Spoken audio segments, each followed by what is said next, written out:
തുടക്കത്തിൽ പറഞ്ഞതുപോലെ തന്നെ വളരെ നെഗറ്റീവായ, വളരെ വിഷമം തോന്നിക്കുന്ന ഒരു വാർത്തയോടുകൂടി തന്നെയാണ് നമ്മൾ ഇന്ന് തുടങ്ങുന്നത്. മറ്റൊന്നുമല്ല, ഉത്തർപ്രദേശിൽ 10 നവജാത ശിശുക്കൾ വെന്തു മരിച്ചു. 40ഓളം കുട്ടികളെ രക്ഷപ്പെടുത്താനായിട്ടുണ്ട്. ഇതിൽ ഐസിയുയിൽ കഴിയുന്ന 16 കുട്ടികൾ അതീവ ഗുരുതര നിലയിലാണ് എന്നുള്ളതാണ്. ഝാൻസിയിലെ മഹാറാണി ലക്ഷ്മിഭായി ആശുപത്രിയിൽ ഉണ്ടായ വൻ തീപിടുത്തത്തിലാണ് കുട്ടികൾ മരിച്ചത്. ഇന്നലെ രാത്രി 10:30ക്കാണ് തീപിടുത്തം ഉണ്ടായത്. തീപിടുത്തത്തിന്റെ കാരണം ഷോർട്ട് സർക്യൂട്ട് ആണെന്നാണ് പ്രാഥമിക നിഗമനം. സുവി വിശ്വനാഥൻ ചേരുന്നുണ്ട് നമുക്കൊപ്പം വാർത്തയുടെ കൂടുതൽ വിശദാംശങ്ങളുമായി. സുവി, കേൾക്കുമ്പോൾ തന്നെ നമ്മളെ ഒരുപാട് വേദനിപ്പിക്കുന്ന ഒരു വാർത്തയാണ്. ഷോർട്ട് സർക്യൂട്ടാണ് ഇതിന്റെ ഒരു കാരണം എന്നുള്ളതാണ് പ്രാഥമികമായി കണക്കാക്കുന്നത്. കൂടുതൽ വിശദാംശങ്ങൾ എങ്ങനെയാണ് സുവി? ആര്യ, സങ്കടകരമായ ഒരു വാർത്തയിലേക്കാണ് ഇന്നത്തെ പ്രഭാതം പൊട്ടിവിടരുന്നത് തന്നെ. 10 നവജാത ശിശുക്കളാണ് വെന്തു മരിച്ചിരിക്കുന്നത്. യുപിയിലാണെങ്കിലും അതീവ സങ്കടകരമായ സാഹചര്യമാണ് ഉണ്ടായിരിക്കുന്നത്. 16 കുട്ടികൾ ഇപ്പോഴും ഗുരുതരാവസ്ഥയിൽ ഐസിയുവിൽ തുടരുന്നു എന്ന റിപ്പോർട്ടുകളാണ് പുറത്തു വന്നുകൊണ്ടിരിക്കുന്നത്. 40ഓളം കുട്ടികളെ രക്ഷപ്പെടുത്തിയതായി ആശുപത്രി അധികൃതർ അവകാശപ്പെടുന്നുണ്ട്. എങ്കിലും ഇവർക്കും ഇതിൽ 40% പൊള്ളലേറ്റ കുട്ടികൾ ഉണ്ട് എന്നാണ് പറയുന്നത്.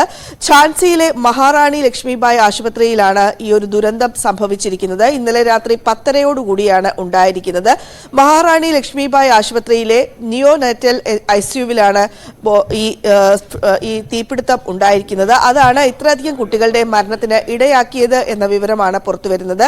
ഓക്സിജൻ കോൺസെൻട്രേറ്ററിലാണ് തീ പിടിച്ചത്. ആ തീ ഓക്സിജൻ ആയതുകൊണ്ട് തന്നെ എളുപ്പത്തിൽ കത്തിപ്പിടിക്കാൻ സാധ്യതയുള്ള വാതകമാണ്. അതുകൊണ്ട് തന്നെ അത് തീ എളുപ്പത്തിൽ പടർന്നു പിടിക്കാൻ കാരണമായി എന്നാണ് പറയുന്നത്. ഏതായാലും മുഖ്യമന്ത്രി യോഗി ആദിത്യനാഥ് ഉന്നതതല അന്വേഷണത്തിന് ഉത്തരവിട്ടിട്ടുണ്ട്.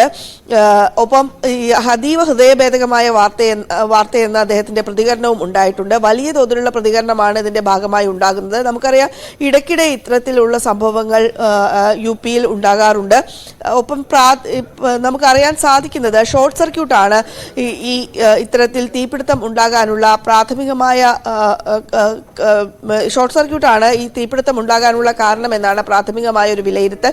കൂടുതൽ അന്വേഷണങ്ങൾ നടത്തിയാൽ മാത്രമേ എന്താണ് യഥാർത്ഥത്തിൽ സംഭവിച്ചത് എന്ന് വ്യക്തമാവുകയുള്ളൂ. ഏതായാലും അതീവ ദാരുണമായ, അതീവ സങ്കടകരമായ വാർത്തയാണ് നമുക്ക് ഇന്ന് രാവിലെ മുതൽ തന്നെ പ്രേക്ഷകരുടെ മുന്നിൽ എത്തിക്കാനുള്ളത്. ആര്യ, തീർച്ചയായും സുവി വിശ്വനാഥനാണ് ചേർന്നത്. സുവി സൂചിപ്പിച്ചതുപോലെ തന്നെ അതീവ ദുഃഖകരമായ ഒരു വാർത്തയോട് കൂടിയിട്ടാണ് ഇന്നത്തെ ഈ ദിവസം തന്നെ നമ്മൾ ആരംഭിച്ചിട്ടുള്ളത്. 10 നവജാത ശിശുക്കളാണ് വെന്തു മരിച്ചത്. അതിൽ 40ഓളം കുട്ടികളെ രക്ഷപ്പെടുത്തി എന്ന് പറയുമ്പോഴും 16 കുട്ടികൾ ഇപ്പോഴും അതീവ ഗുരുതരാവസ്ഥയിലാണ്.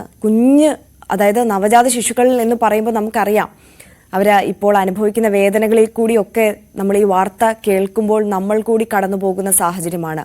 എന്തായാലും വിഷയത്തിൽ കൂടുതൽ അന്വേഷണം നടത്തേണ്ടതുണ്ട്.